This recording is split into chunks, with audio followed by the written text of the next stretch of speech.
বাংলাদেশের সাম্প্রতিক ইতিহাসে এক গুরুত্বপূর্ণ রক্তাক্ত অধ্যায়ের নাম জুলাই, যার সূচনা ছাত্র অধিকার পরিষদের কোটা সংস্কার আন্দোলনে, যেখান থেকে দানা বাঁধে অযৌক্তিক কোটা প্রথা বিলোপের দাবি। সরকারি চাকরিতে কোটা ব্যবস্থা পুনর্বহালে আদালতের রায়কে কেন্দ্র করে শিক্ষার্থীদের মাঝে বাড়তে থাকে অসন্তোষ। বিভিন্ন বিশ্ববিদ্যালয়ে শুরু হয় বিক্ষোভ, মানববন্ধন ও সমাবেশ।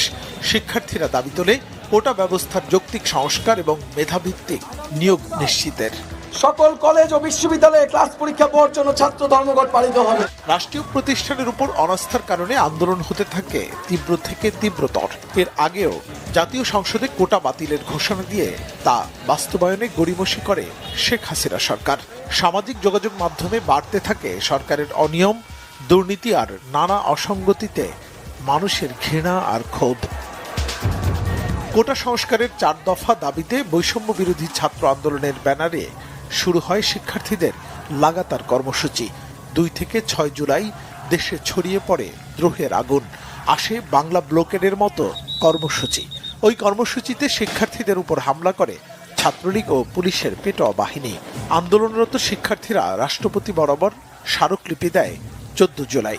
দিনটিতেই শেখ হাসিনা আন্দোলনকারীদের রাজাকারের নাতিপুতি নামে তাচ্ছিল্য করেন। তা আন্দোলনের আগুনে ঘি ঢালে। আন্দোলনের দাবানল ছড়িয়ে পড়ে গোটা বাংলাদেশে।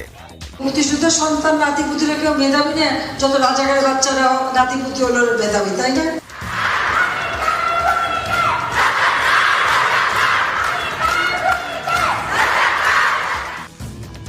শেখ হাসিনার সেই ব্যঙ্গ বিদ্রুপ করে দেয়া বক্তব্য প্রত্যাহারের দাবি জানান বৈষম্য বিরোধী ছাত্র আন্দোলনের অন্যতম সমন্বয়ক নাহিদ ইসলাম। সারা দেশের সকল ক্যাম্পাসে বিক্ষোভ মিছিল ও সমাবেশ অনুষ্ঠিত হবে। 16 জুলাই অগ্নিস্ফুলিঙ্গ